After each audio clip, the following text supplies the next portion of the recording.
Alors nous sommes aujourd'hui le dimanche 13 Tevet et nous sommes arrivés d'Af Tzadikbet de Yifamot.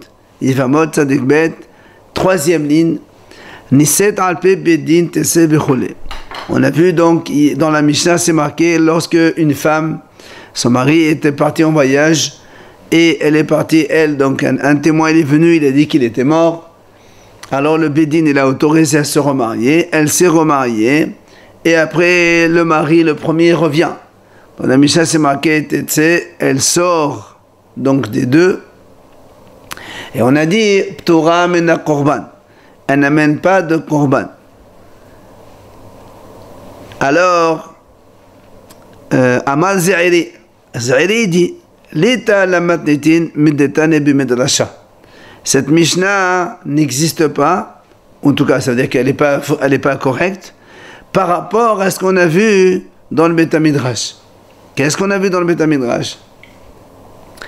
Detane b'midrasha, horo betedin sheshaqa hama, ulbasov zarha, enzo hora'a ella t'out. Rav Nachman amar hora'ahi.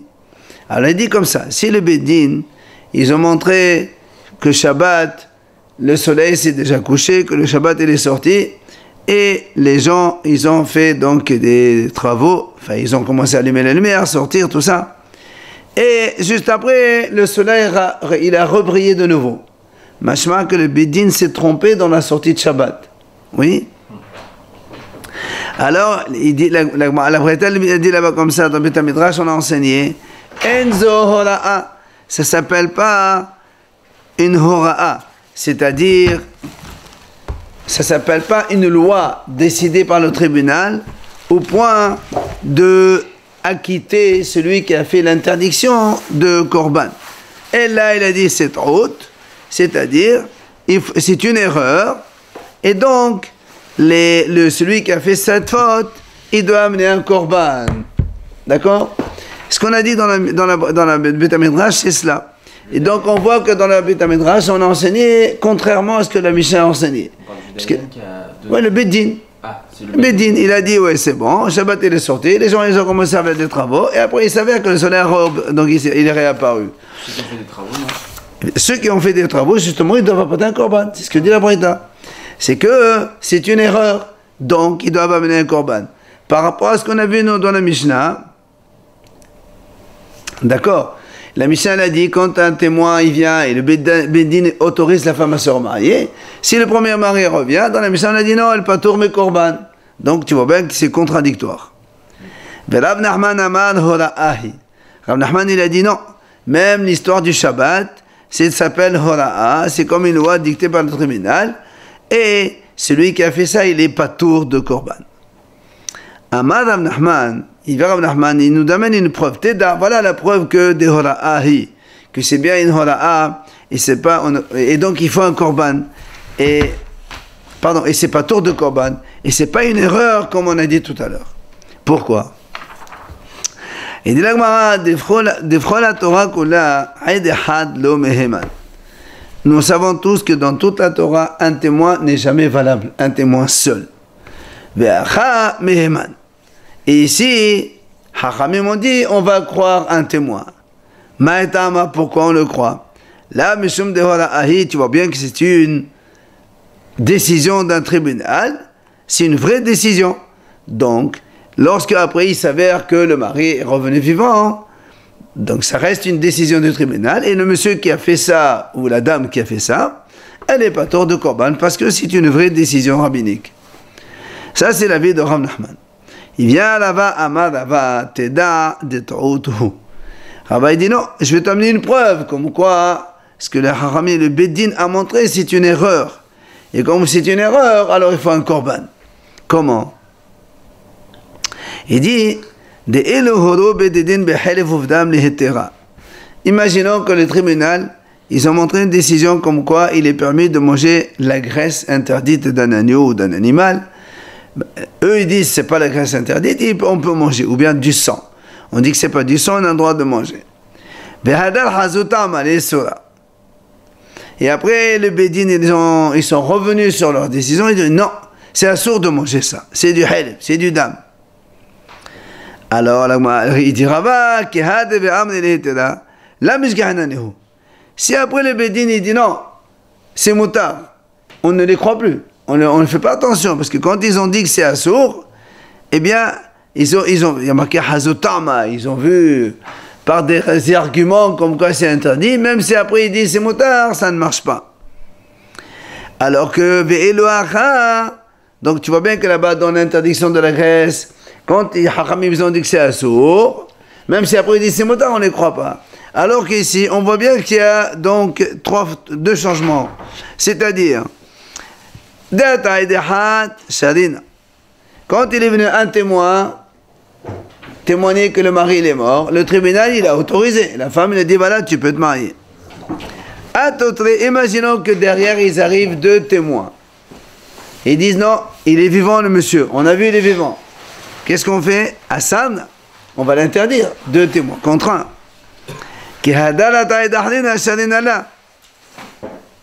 Quand il vient maintenant un autre témoin, un quatrième témoin, et qui dit non, moi j'ai vu qu'il était mort, alors l'agma a dit Shalina, encore une fois, on va l'autoriser à cette femme. N'est-ce pas que c'est une erreur? Et donc, quand c'est une erreur, il faut apporter un korban. Donc ça, c'est l'avis de Rav Nachman. Pardon, c'est l'avis de Rava. Rav Nachman a dit c'est Hora. Donc on voit ici, il y a deux avis différents. Et l'agma nous dit et même Rabbi Eliezer pense que cette décision du tribunal, c'est comme une erreur, et donc il faut apporter un korban. Détania, où c'est qu'on a vu ça? Rabbi Eliezer dans la Braïta, c'est marqué. Rabbi Eliezer dit Yikov hadin et hahad vetavi hatat shemena. Que la loi fonde les montagnes, c'est-à-dire que la justice elle soit faite, et que cette femme elle doit apporter un korban hatat, un gros korban hatat, pour montrer que c'est bien une erreur qui a été faite par le tribunal. Alors c'est pour ça que l'Agma raisonne a dit si tu me dis donc comme on vient de dire maintenant que c'est une erreur, et donc comme c'est une erreur, cette femme doit apporter un korban. Mais si tu me dis que c'est une décision du tribunal rabbinique, et donc ça a valeur de décision, et après dans ces cas-là, si celui qui a fait selon cette décision, c'est une vraie décision, dans ces cas-là, même s'il y a une erreur, il n'y a pas de korban. Donc tu vois bien que quoi? On parle ici bien d'une erreur, et il faut un korban. Alors l'agma dit l'agma objecte a dit mais qui t'a dit que Rabbi Eliezer pense que c'est une erreur? Peut-être parce que nous on sait que quand un tribunal il donne une décision à quelqu'un et ce quelqu'un il fait une faute par le tribunal, c'est le tribunal qui apporte la korban à sa place. Alors il dit non, peut-être qu'il sait Rabbi Eliezer il pense que lui, celui qui a fait Borat Bedin, Hayav lui-même il est Hayav. Donc ici, c'est pas un problème erreur de tribunal ou pas tribunal. Elle m'a dit non, si c'est vraiment comme ça, pourquoi Rabbi Eliezer se justifie, il dit normalement, il est pas tout. Mais là, la justice elle doit se montrer. Et donc, c'est pour la preuve comme quoi c'est une erreur, et il faut donc la rectifier. Et donc Rabbi Eliezer pense que la décision d'un tribunal, c'est une erreur ici. J'ai plus de batterie. Ça clignote comme quoi il n'y a plus de batterie. On va arrêter 2 secondes. Action. Alors, ensuite, on a vu dans la Mishnah,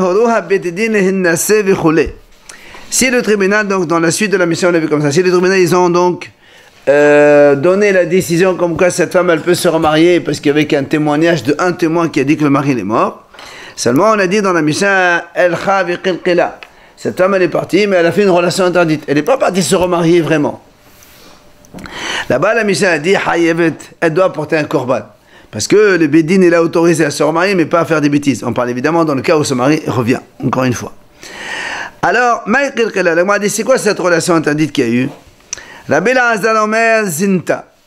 Rabbi Eliezer a dit carrément, elle a fait une relation avec un monsieur, hors mariage.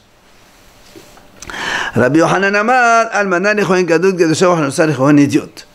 Rabbi Yochanan il dit non, ici on parle d'un cas où la femme, par exemple, elle est partie se mariée avec un Kohen Gadol, parce qu'elle était veuve, et certains disent, non, ou bien un autre cas, Grusha Ba'alusal Kohen Hediot, ou bien c'est une divorcée qui a été avec un Kohen Hediot.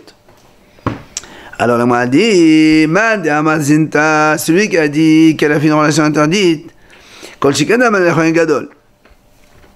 A fortiori, quand elle est partie avec un Kohen Gadol, que là c'est sûr que Haramim n'ont pas autorisé à ce genre de choses. Et donc, c'est sûr, elle apporte un korban. Par contre, mais celui qui a dit non, on parle ici que cet homme est parti se marier avec un Kohen Gadol ou bien une halossa avec un Kohen Hediot. Dans ces cas-là, c'est là où elle apporte un korban parce que c'est une interdiction. Alors que si elle va avec un monsieur hors mariage, non, il n'y a pas de korban. Pourquoi? Parce qu'elle, elle peut leur dire au Bédine, ben, c'est vous qui m'avez donné l'autorisation de me marier, ça veut dire vous avez considéré que je suis maintenant libre, et donc une femme libre qui va avec un monsieur, il n'y a pas de korban. C'est assourd, mais il n'y a pas de korban. Pourquoi que le Kohen c'est bon? Il n'y a pas de korban. Il y a un korban. Parce qu'il y a un commandement négatif. En fait, quand les haramim l'ont autorisé, ils l'ont autorisé à faire un mariage légal, pas une interdiction. Donc, comme le mari est revenu, donc elle a fait une bêtise, une fois. Tania Kebade de Rabbi Yohanan. Pourquoi elle est plus punie qu'une femme normale qui est. Parce que le Bédine, ils l'ont autorisé pour aller se marier, mais pas pour aller faire une interdiction. Un Bédine ne peut pas autoriser quelqu'un à faire un péché. Maintenant qu'on l'a autorisé, elle fait ce qu'elle veut. Ah, pas du tout, justement. Ah non, on l'a autorisé à se remarier. Maintenant, si le mari n'est pas revenu, c'est sûr, donc elle reste dans la nature. Mais là, le problème, c'est que le mari est revenu. Le Bédine dit, monsieur, madame, nous, on t'a autorisé à être dans la légalité, pas à faire illégal. Tania Kebate de Rabbi Yohanan, on a une braïta, elle est comme Rabbi Yohanan, qui a dit en fait, Almana le Kohen Gadol. La Gemara dit comme ça, la braïta dit, Huruha Bedin lehenase, si le Bedin, donc ils ont donné la décision à cette femme-là de pouvoir se marier, à la suite du témoignage d'un seul témoin. Et elle est partie, elle a fait une bêtise. C'est quoi, hein? Kéron, voilà ce qu'il dit ici. Almana le Kohen Gadol, que nous avons le Kohen Hediot, Haïvet Bekorban, Kol Be'obia, de Belazar. Il dit comme ça, cette femme-là, elle est partie donc avec un Kohen Gadol ou avec Grusha avec un Kohen Hediot, elle doit apporter un korban pour chaque relation qu'elle fait selon Rabbi Elazar.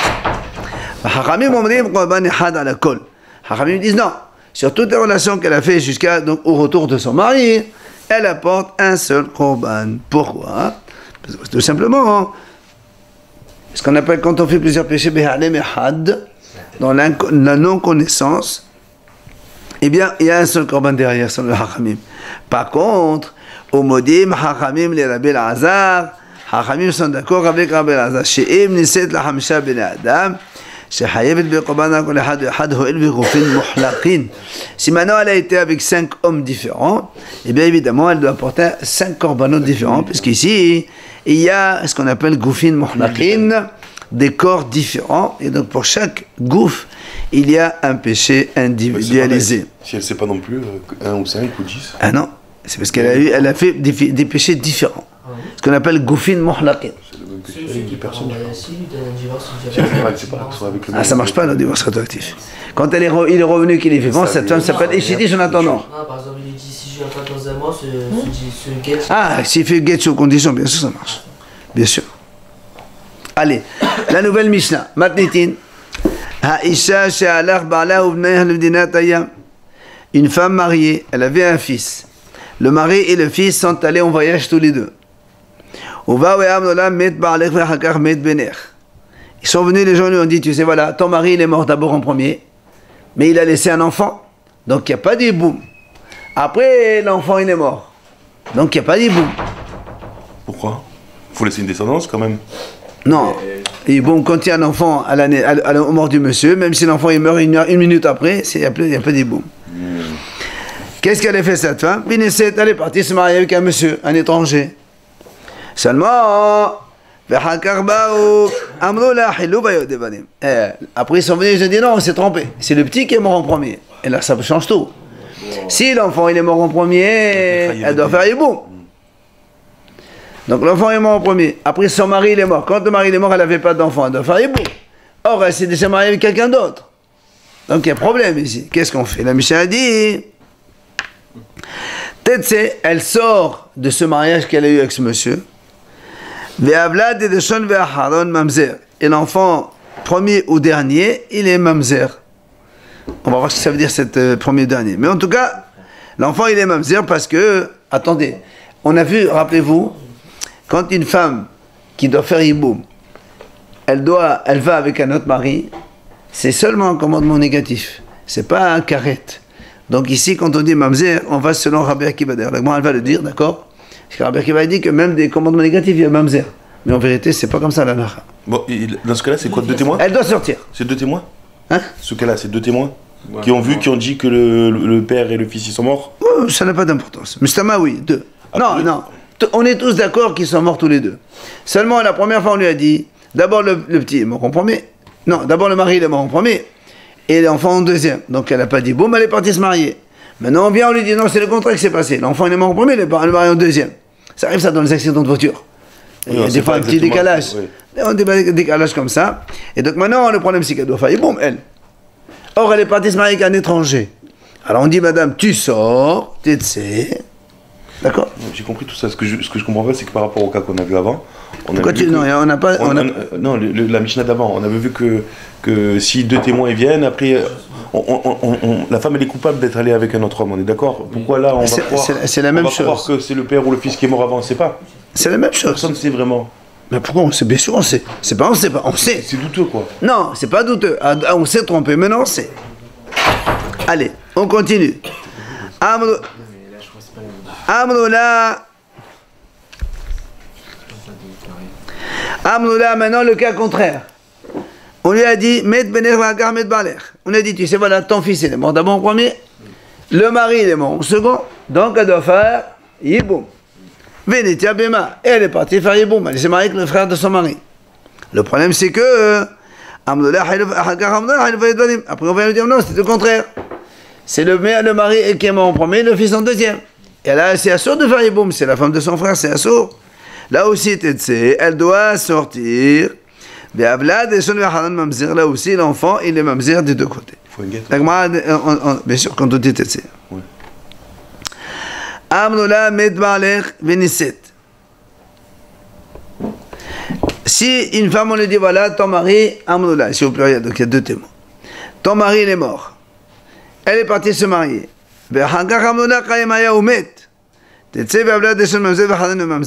Alors, on a dit comme ça, la Mishnah, dit, voilà, une femme, donc il y avait 2 témoins, ils sont venus, ils lui ont dit, voilà, ton mari, il est mort. Elle est partie se marier. On était, par exemple, le dimanche, comme aujourd'hui, dimanche 13 Tevet. Elle se marie donc un mois plus tard, et quand elle s'est mariée un mois plus tard, on lui dit, un mois après, on vient, on dit, tu sais, le jour où tu t'es marié, il était encore vivant. C'est le lendemain qui est mort. En fait, elle s'est mariée dans l'interdiction, mais maintenant, de toute façon, il est mort. Alors, la Mishnah a dit, Tetse, là aussi, elle doit sortir de ce deuxième, puisqu'elle s'est mariée en étant échetiche. Un enfant premier qu'elle a eu avec lui, il est mamzer, parce que quand elle a été avec lui, c'est pendant que le mari était encore vivant. Non, mais c'est en fonction de la datation. Mais le deuxième après, évidemment, puisque le mari était déjà mort, il n'est pas mamzer. Maintenant, beaucoup plus simplement, si on dit à une femme, voilà, 2 témoins, ils disent, voilà, ton mari il est mort. Elle est partie se marier, mais elle a fait juste Kiddushin. On attend le mariage dans 1 semaine. Et là, le mari est revenu. Là, il n'était pas chaud, on a déjà vu ça, je crois. Elle revient à son mari, ça va de soi. Puisque l'autre, elle n'a pas eu de relation, il y a eu juste Kiddushin seulement. Elle ne doit pas attendre 3 mois, on a pris le cas d'1 mois, elle ne doit pas attendre 3 mois pour savoir si elle est partie. Très bien, après 3 mois. Et après, il y a la même chose, même si elle se marie, elle revient chez son mari. Non, et on a dit que non, on a dit la halakha dit que c'est non. La Kiddushin, non, mais ça fait rien, mais Kiddushin, il n'y a aucun problème, tout le monde est d'accord. Rappelez-vous, on a dit que le deuxième, il doit quand même lui donner un guet, pour ne pas qu'il y ait confusion. Alors la Mishnah nous dit ici que même si le deuxième, il lui donne un guet, elle ne s'appelle pas divorcée pour être pasoul à un Kohen. C'est-à-dire que si il lui donne un guet, elle revient chez son premier mari, et après quelques temps le mari meurt, elle est donc considérée seulement comme une veuve, et elle peut se marier avec un Kohen. Elle n'est pas considérée comme divorcée. Parce que le guet qu'il lui donne, c'est pour la forme, on a vu. Et Zodarash Rabbi Elazar ben Matia, Ve'isha gerusha me'isha ve'lo me'isha no isha. C'est ça que Rabbi Elazar il a fait une dracha sur le passage que la Torah dit une femme divorcée de son mari. À propos du Kohen, Ve'isha gerusha me'isha lo yikahu. Une femme divorcée de son mari, un Kohen n'a pas le droit d'épouser. Alors on dit que ça veut dire divorcée de son mari. Qui tu veux que ce soit alors? Alors la Gemara dit non. La Mishnah, pardon, dit ici, on voit ici un cas où la femme, elle était divorcée, mais pas de son mari. Parce que le deuxième, c'est pas un mari. Puisque la relation elle était interdite, puisqu'elle croyait qu'il était mort, mais il était encore vivant. D'accord? Et là, ça s'appelle un divorce d'un mari qui n'est pas le sien. Alors elle peut se marier avec un Kohen derrière. Tout ça, c'est le premier mari. Un divorce, si c'est pas marié. Justice qu'on est en train. Non. Et non. On lui a dit que son mari il est mort. Après, elle est partie se marier avec quelqu'un d'autre. Oui. Et après, il est revenu. D'accord? Alors, on revient sur le premier cas. Premier cas de la Mishnah. Dans la Gemara, donc, elle reprend ce cas-là. Une femme, elle est partie, on lui a dit, ton mari et ton fils, ils sont morts, mais d'abord, le mari, il est mort. Tu n'as pas besoin de faire hiboum, le fils est mort en deuxième. Elle est partie se marier avec un étranger, oui ou non? Maintenant, on vient, on lui dit, non, tu sais, c'est le contraire qui s'est passé. C'est le fils qui est mort en premier et le mari en deuxième. Donc, elle doit faire hiboum. Alors, on a dit, l'enfant premier et dernier, il est mamzer. On m'a dit que ça veut dire, ça veut dire premier et dernier. Cette femme-là, elle n'a pas de mari, pour l'instant, elle est avec un seul monsieur. C'est-à-dire, il n'y a pas ici premier dernier. Alors maintenant, Elima, maintenant, si tu me dis, avant la nouvelle, donc la nouvelle comme quoi le mari il est mort, le mari il est mort en deuxième, c'est ça, et ça c'est avant, et ça l'autre c'est après, que ce soit avant ou que ce soit après, de toute façon ça ne changera pas, l'état de la femme n'a pas changé entre temps, parce qu'elle est partie se marier avec un étranger, oui ou non? Elle, on lui a dit que le mari, au début, on lui dit ton mari il est mort en premier. Donc tu n'as pas besoin de faire. Boum, elle est partie se marier. Quand elle s'est mariée, imaginons qu'elle a eu un enfant. Maintenant on lui a dit non, le fils il est mort en premier, le mari en deuxième. Donc elle doit faire boum. Donc elle doit sortir. Alors que ça veut dire premier dernier. Il n'y a pas de premier dernier. Elle doit sortir de toute façon. D'accord? Maintenant si tu me dis ça, c'est avant l'information, l'autre après l'information, t'as qu'à me dire l'enfant il est même. C'est tout. Qui trouve ça après... on a des preuves, sinon on ne parle pas. Il m'a dit, tu sais pourquoi on a parlé de premier dernier? Parce que dans la Sefa, on a besoin de cela. Comment? Quand on lui a dit, quand on lui a dit, ton mari il est mort. Vinessé, elle s'est mariée. Après on a dit, non, il était vivant pendant que tu t'es marié, mais ce n'est qu'après qu'il est mort. Et là, on a dit, évidemment, évidemment, l'enfant qu'elle a eu pendant que son mari était encore vivant, c'est un mamzer, puisqu'elle est ishtish. Mais lorsque le mari il est mort, l'enfant qu'elle a en deuxième, il n'est pas mamzer, parce qu'elle est plus ishtish. Alors, comme là-bas, on a marqué premier dernier,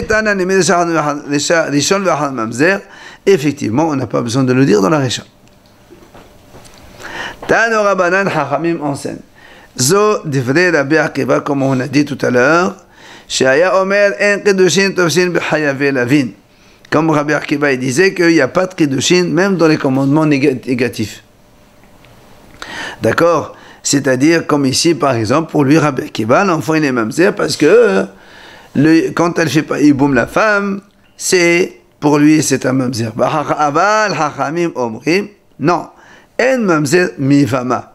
Haramim disent non, il n'y a pas de mamzer d'une femme ivama.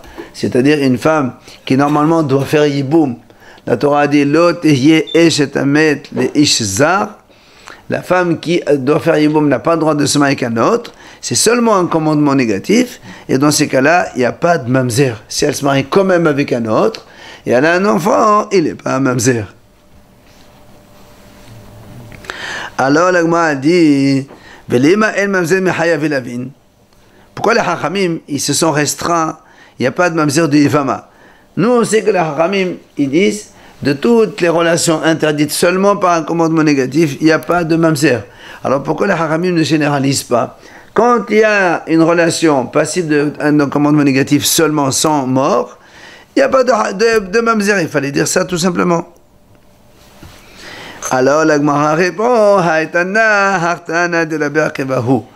Il dit parce que celui-là, ce Tana-là, c'est un Tana qui vient enseigner dans Rabbi Akiva, qui a dit, de Amar, mais Hayave la vin disher have mamzer, mais Hayave la vin gride la have mamzer.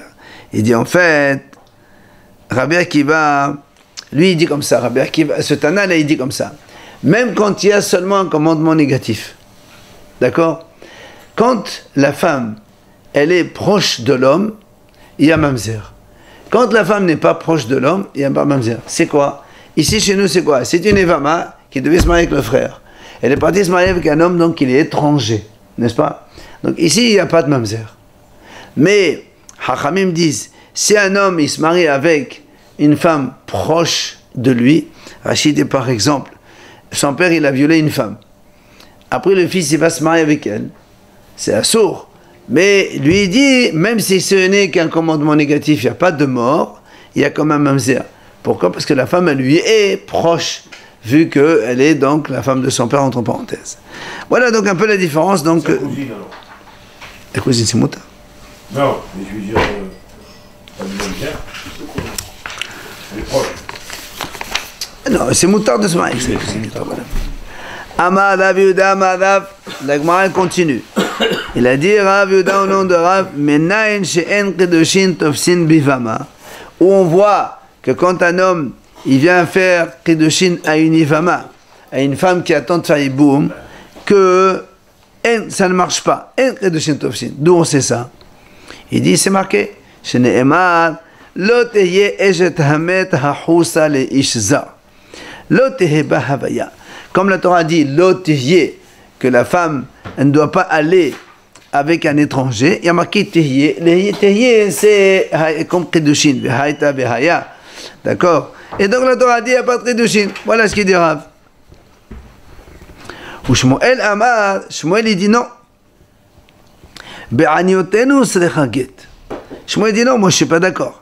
Si une Ivama, parce que quand il dit il n'y a pas de kedushin, c'est-à-dire le mariage n'est pas valable, elle sort. Shmuel dit non. Et quand elle sort, il faut qu'il lui donne un guet. Pourquoi? Shmuel dit, c'est pas. Il dit, mais ça pour aller les Shmuel. Parce que Shmuel il a un safer. Parce que Shmuel il a un safer. Est-ce que la Torah, quand elle dit l'oteye et shetamet, est-ce qu'elle veut dire tout simplement que c'est un commandement négatif? Ou bien c'est pour te dire aussi qu'il n'y a pas de kedushin? Comme il a un safek, on ne comprend pas très bien le pasuk, alors Shmuel dit, mais safek, il faut qu'il donne guet. Alors que Rav, il dit non. Rav, il dit, quand une Ivama, elle se marie avec un étranger, le monsieur, il n'a pas besoin de donner un guet. C'est une interdiction, ça ne marche pas, il n'y a pas de kedushin, donc du coup, il n'y a pas de guet. Shmuel, il dit non, il y a un guet, donc à cause du safek. Amal et Ramari balahel et Ravashi. Ramari, donc fils de Rachel, il dit à Ravashi, au nom de Ravashi, il dit à Ravashi, Achi Amar la mémoire, al-Acha kivate de Shmuel. Alors il dit, voilà, là, comme Shmuel, comme quoi, cette Ivama là, quand elle se met avec un autre, eh bien il doit lui donner un guet. Amar Ravashi, alors Ravashi il vient et dit, maintenant, à partir de cette histoire-là, moi j'ai déduit une chose, une situation, hashtag. De Amar la mémoire, al-Acha kivate de Shmuel. Puisque la halakha est comme Shmuel, regarde ce qu'il dit. Si une femme, regardez, si une femme elle est mariée avec un Cohen, d'accord? Et son mari meurt sans enfant. Donc elle doit faire yiboum avec le frère Cohen. Qu'est-ce qu'elle est partie? Elle est partie se marier avec un étranger. Oui? Selon Shmuel, qu'est-ce qu'il doit faire? Il donne un guet. Oui ou non? S'il lui donne un guet, est-ce qu'il peut faire yiboum avec le Kohen? Non. Le Kohen n'a pas le droit de divorcer. Alors il dit Ravashi, Imaya Ivama Kohen, parce que si on fait ça, tu vas interdire la femme aux deux. Alors il dit Ravashi, moi j'ai une solution. Tu sais ce qu'on fait? On va dire au Kohen de faire une halitza. Oui? Comme ça, elle reste avec son deuxième mari. Vous avez compris? Comme dans la Mishnah, on dit que ce guet-là, c'était pas un guet oui, mais... son vrai mari, On avait dit. Mais Shmuel, il a dit, il faut un get. Shmuel a dit, c'est pas, il a dit un get pour la femme. Shmuel a dit, mais ça fait, mais ça pralait, alors il faut un get. Get, c'est un get. Donc, comme elle, oui, je sais, je me rappelle. On a vu la Mishnah tout à l'heure. Mais là, on parle pas pour la forme. Ça, c'est un get, mais ça fait. Et donc, Rabashi dit, au lieu de faire que le monsieur, il lui donne un get, et donc elle sort du monsieur, et aussi avec le Kohen, elle ne peut pas faire Yiboum parce qu'elle est divorcée, au lieu de l'interdire aux deux, on va faire plus simple. On dit au Kohen, écoute, tu sais quoi, fais-lui une halissa à cette femme, comme ça elle reste avec l'autre. Alors la Gemara dit comment? Et Gori et Gal, la Gemara dit c'est pas possible de faire ça, pourquoi? Alors, non seulement cette femme, elle est partie avec un autre, c'est assaut, puisqu'elle doit faire Yiboum. Alors le monsieur qui s'est marié avec elle, il a fait un péché. Et toi, qu'est-ce que tu fais? Tu trouves une solution pour lui laisser encore la femme. Alors ça dit qu'il est gagnant dans l'affaire. Non mais attends, d'abord, elle n'avait pas ce marié avec celui-là, c'est assaut. Puisqu'elle doit faire Yiboum avec le Kohen. Et toi, qu'est-ce que tu me fais? Tu trouves une solution pour qu'elle continue à rester avec lui. C'est pas normal. Alors non seulement il fait un péché, mais en plus tu le fais gagner. Elle a dit non. Et là, donc ça, c'est pas possible de dire. Si un Kohen le marie, c'est sûr que le monsieur il doit divorcer et elle sera interdite aux deux, tant pis pour elle. Et la ma, il dit voilà ce qu'on peut déduire. Imhaya yevama Israël noten la sheni get vehotralo. C'est ce qu'il dit. Si le yavam c'est un Israël normal, il n'y a pas de problème. Alors on demande au deuxième de lui donner un get et après évidemment elle fait Yiboum avec le Israël tout simplement. Amar Rav Gidal, Amar Rav Hiya bar Yosef, Amar Rav. Donc Rav Gidal au nom de Rav Hiya, c'est au nom de Rav, il dit Yevama Kedushin Enba Nesoen Yeshba. Il dit une Yevama Kedushin Enba, c'est-à-dire si un monsieur étranger il va avec une Yevama, il dit Allah te mekodeshet li, ça marche pas, ça compte pas, parce qu'elle doit faire Yiboum. D'accord? Par contre, Neso'in Yeshba. Si un monsieur, un étranger, il se marie avec elle, avec Choupa et relation, là, il doit lui donner un get. C'est ce qu'on vient de dire maintenant comme Shmuel. Alors là, moi, a dit, attends, je comprends pas. Et Kedushin et ba Neso'in Amin, si tu dis qu'il n'y a pas de Kedushin, il n'y a pas de Neso'in non plus, c'est contradictoire. Où il y a Kedushin, il y a Neso'in, où il n'y a pas Kedushin. Comment? Tu dis, il n'y a pas Kedushin. Mais Neso'in, ça marche. C'est pas possible de dire ça. Alors, il répond, il dit, oui, c'est vrai. Ema, Kedushin ve Neso'in enba. C'est-à-dire, il n'y a pas de Kedushin, il n'y a pas non plus de Neso'in. C'est-à-dire, ni l'un n'est valable, ni l'autre n'est valable. Donc si elle est Mekodeshet, il n'est pas valable, elle revient vers le Yavam. Et si un mariage aussi, il n'est pas valable, elle revient vers le Yavam. Mais dans ces cas-là, il n'y a pas besoin de guet selon cet avis-là, et donc contre Shmuel.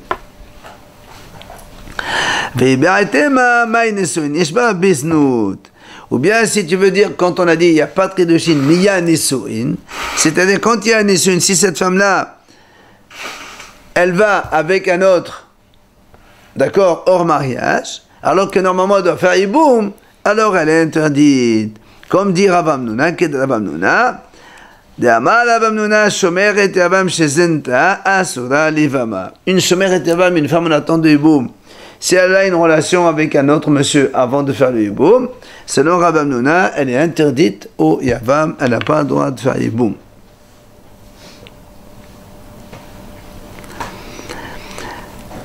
Reba et Tema. Mais s'il y a d'enfants, il n'y a pas d'Yiboum.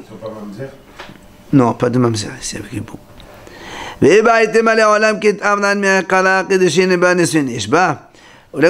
peux te répondre en effet, comme tout à l'heure on a dit.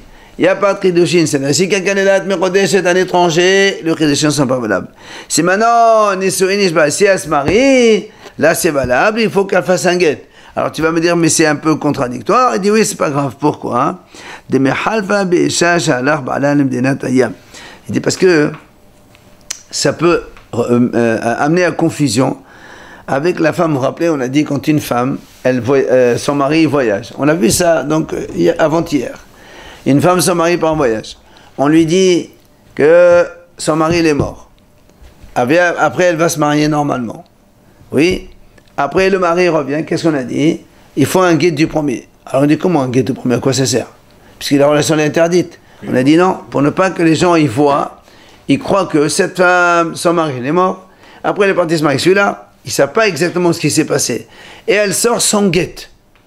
Alors, pour éviter cette erreur, on les dit au monsieur, donne-lui un guette quand même. Eh bien, il dit la même chose ici. Cette femme, elle devait faire hiboum. Elle est partie avec un autre. Si elle sort de l'autre sans guette, et les gens vont dire comment une femme mariée, elle sort comme ça sans guette, alors on lui donne un guette quand même, pour la forme. Enfin, pour ne pas qu'il y ait une confusion. Mais elle doit attendre 3 mois là aussi, non? Toujours, toujours. Amar Rabbi Yannai. Il a dit Rabbi Yannai, Bahavuran nimnu vegamro, en kedushin tofsin bifama. Il a dit, Rabbi Yannai dit comme ça, Bahavuran, c'est-à-dire quand les haramim se sont regroupés entre eux, ils ont décidé, effectivement, que il n'y a pas de kedushin dans Yivama. C'est-à-dire qu'une femme qui attend Yiboum, il vient un étranger et lui dit à l'atmi kodeshetli, ça vaut rien, c'est nul. Amal et Rabbi Yohanan. Rabbi Yohanan, il lui dit à Rabbi Yannai, Rabbi, l'homme mishnatinu hizo. Mais qu'est-ce que tu nous apprends rien ici? C'est notre Mishnah. C'est dans la Mishnah qu'on a vu ça. Qu'est-ce que tu viens nous enseigner? On dirait qu'est-ce que vous avez décidé. On a décidé en groupe. Mais c'est la Mishnah qui le dit. Voilà, c'est marqué. Dites-nan. Il dit voilà la Mishnah. Là-bas dans Kedushin. Il dit Ha'omer li isha hari'at mikodeshet li le'achaz she'etgayer. le'achaz she'tetgayri. le'achaz she'eshtahrir. le'achaz she'teshtahriרי. le'achaz she'amot ba'alech. le'achaz she'tamut achotech. ou le'achaz she'halos lechli b'amech ena mikodeshet. Il dit voilà, la Mishnah dit comme ça. Si un homme il dit à une femme hari'at mikodeshet, après que moi je me convertisse, ou bien après que toi tu te convertis, ou bien lui il était arrivé et il dit après que je me libère, ou bien c'est elle qui était shifha, il dit après que tu te libères, ou bien il dit elle était mariée, il dit tu sais quoi, Hariat Mekodesh, c'est préparé la mort de ton mari, et vous voyez qu'il était un petit peu en train de ou bien encore les Ahas et Amot Ahoter, ou bien lui il était marié avec sa sœur et sa sœur elle était comme ça, il lui dit quand après que ta sœur elle meurt, tu es ma femme. Ou bien, voilà, c'est le cas qui nous intéresse. Les Ahaz Yahalos Lechivamer, elle a Iboum, elle doit faire Iboum, ou bien Halitza. Il vient un monsieur étranger, il dit Alat Mekodeshet, quand après que ton Yavam, il te fait une Halitza.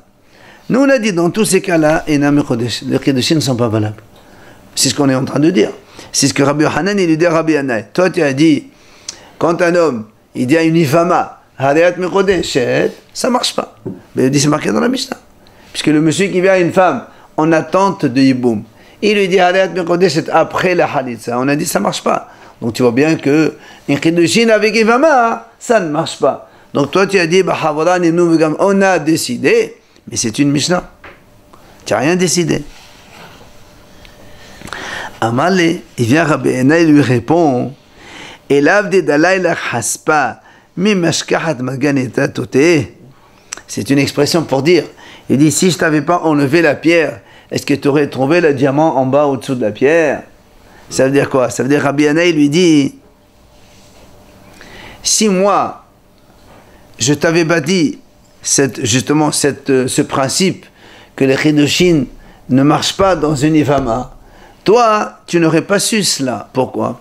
Parce que dans la Mishnah quand on dit comme ça, quand un homme il dit à une femme, Hariat Mekodeshet, par exemple, n'importe quel cas, après que tu te convertisses, ou bien après que moi je sois libéré, ou bien quand tu dis après que ton Yavam il te fait une Halitza, oui, tu aurais pu penser que la raison, c'est pas que les Kedushin ne sont pas valables. La raison, parce que il s'est marqué En Adam Machne Davas Lo Bala Olam. Un homme ne peut pas acquérir quelque chose qui n'existe pas maintenant. Tu ne peux pas dire à une femme, tu es acquise à moi,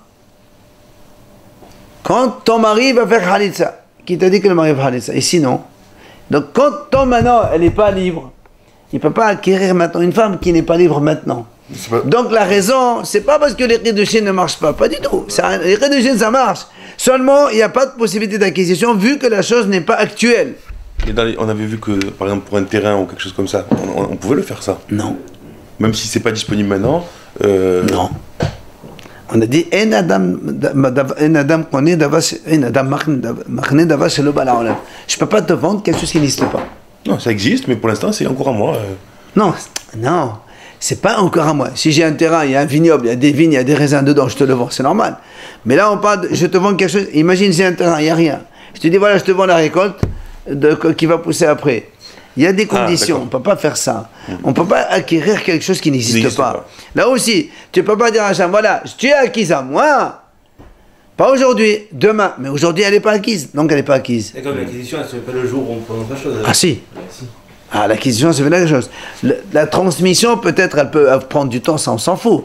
Mais l'acquisition, tu achètes une voiture aujourd'hui, tu l'achètes aujourd'hui. La manière dont on formule ça, c'est acquise quand? Non, ouais, non, justement. Quand, donc c'est pas tout de suite. Mais non, il ne peut pas dire ça. Justement, quand tu dis tu es acquise demain, le fait de dire demain acquise aujourd'hui, tu n'es même pas aujourd'hui acquise. Parce qu'aujourd'hui, elle ne peut pas être acquise. Ça, c'est d'abord sur le bas là. C'est pour ça Rabbi Hanna, il dit, si moi je t'avais pas donné le tuyau, comme quoi les Kiddushin ne marchent pas dans la Yevama, toi tu aurais dit là-bas, la raison c'est pas ça, c'est autre raison. Mais comme moi je t'ai dit maintenant, alors tu as compris que c'est ça. Donc c'est moi qui t'ai un petit peu permis de dévoiler tout cela. Du coup, il n'y a pas cette histoire de Lobala là maintenant. Non. C'est la raison parce que les Kiddushin d'Ofsim Yevama. Amal et Rish Lakish. Il vient Rish Lakish, il lui dit à Rabbi Yohanan, Elav de Kalsach Gavra Rabba, Hava Amina Lachana, Matitina Berkiva Edaman, et Kedushin Tofsim Bahav Elavin. Il vient Rish Lakish, il lui dit, si vraiment Rabbi Yohanan ne t'a pas vanté, n'a pas vanté tes mérites, comme quoi il t'a dit, oui, Rabbi Yohanan, tu as trouvé une pierre précieuse, un diamant sous la pierre que je t'ai moi-même soulevée. Ça m'a inquiété, le bon, tu as bien compris. Il dit, moi, j'aurais pu te contrer. Comment? Je t'aurais dit, il lui dit, peut-être que la Mishnah, que tu dis, donc c'est une Mishnah.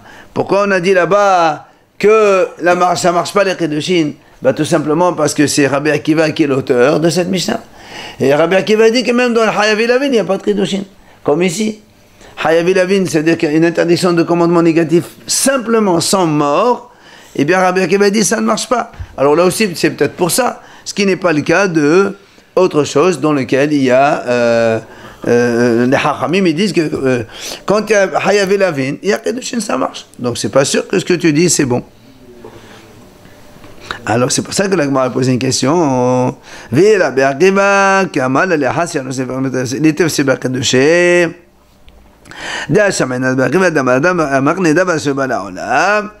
Gemara a dit non.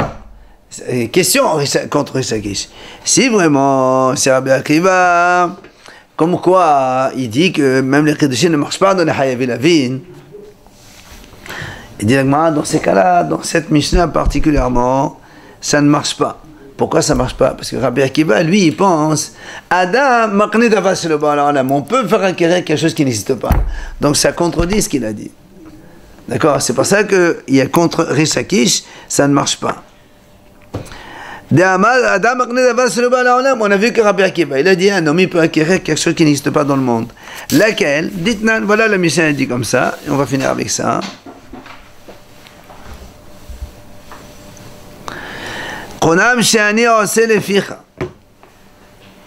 Si une femme, on sait que une femme quand elle travaille, donc tout ce qu'elle travaille, il va à son mari. Si la femme elle fait un vœu, elle dit voilà, je fais un vœu que tout ce que je gagne, il ne rentre pas dans tout le travail de mes mains, voilà, c'est ce que je travaille, eh bien tu n'as pas le droit, je fais un vœu que tu ne profites pas de ça. La Gemara dit, il n'a même pas besoin d'annuler. Pourquoi? C'est même pas un vœu. Pourquoi? Parce que elle est déjà asservie à lui. Le travail de ses mains, il est déjà asservi à lui. Si elle l'avait fait avant, vous voulez dire? Avant le mariage? Non. Tout ce que je vais gagner avant, c'est pareil. Alors, ils sont mariés. Là, il y a des conditions inévitables. Quand on se marie, parce que la femme elle travaille, quand il n'y a pas de conditions, elle travaille, elle va se marier. Un jour, la femme me dit, voilà, je fais un vœu que tu profites pas de mon argent. Mais tu parles pour rien, c'est les conditions d'Aktuba, ça. Tu ne peux pas y mettre une condition sur la loi de la Torah. Ouais. La Berkaba Omed a fait. Rabbi Akiva dit non, il faut quand même qu'il fasse une annulation. Pourquoi? Imaginons que quand elle lui dit ça, avant le mariage, il sait par exemple qu'elle gagne 1000 euros, admettons. Elle dit c'est bon, très bien. Imaginons au lendemain de son mariage, là où elle travaille, elle gagne le double. Alors Rabbi Akiva dit peut-être que les 1000 euros supplémentaires, ce n'est pas acquis pour lui. C'est pas inclus, ouais. Voilà, c'est pas acquis. Donc il doit quand même faire une annulation sur la différence de ce qu'il y a. Elle dit rien, c'est fou. D'accord. Et donc, qu'est-ce qu'on voit ici, selon Rabbi Akiva?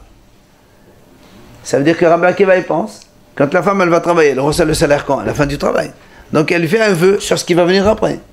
Et Rabbi Akiva dit quand même il faut annuler. Donc tu vois bien que Rabbi Akiva il pense que Adam Davat Magnet Adam Shebala. Pourquoi maintenant on a le droit de faire un vœu qu'on n'a pas maintenant? Non mais l'annulation il faut le jour même. S'il ne fait pas le jour même, c'est fichu pour lui. Pourquoi? Un homme ne peut annuler les vœux de sa femme que le jour où il entend le vœu. Mais Parce qu'elle a tombé de la nuit. Si elle a tombé de la nuit, c'est mort. Donc elle n'a pas reçu d'argent. Non, justement, tu vois bien que là, ici, même si elle n'a pas reçu d'argent, il considère que l'argent il est chez elle déjà. Mais on vient de voir que celui qui, quand on n'a pas la chose, on ne peut pas l'acquérir. Et Rabbi Akiva, justement, nous on est en train de montrer, c'est l'objection. L'objection, c'est que Rabbi Akiva, hein? C'est toujours ça le principe, c'est quelque chose qui va venir. C'est je profiterai pas de ce. Ah non. Maintenant, je ne profite pas. La chose, elle est là, j'ai pas le droit de profiter pour un temps, un délai. Pas quelque chose qui n'existe pas, qui va venir, celle-là, je ne profiterai pas. Alors, non, ça on a répondu. Elle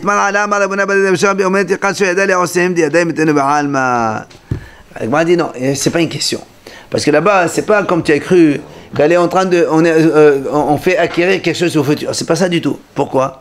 Dit là, en fait, la femme, elle a fait un vœu. Elle a dit que l'œuvre de mes mains, il soit sanctifié dans le sens où ils sont interdits au mari.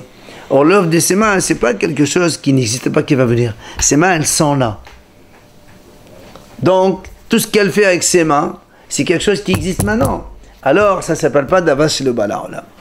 Et donc, l'objection qu'on a faite contre Rabbi Akiva, c'est pas une objection. C'est intellectuel, c'est bon, quoi. D'accord.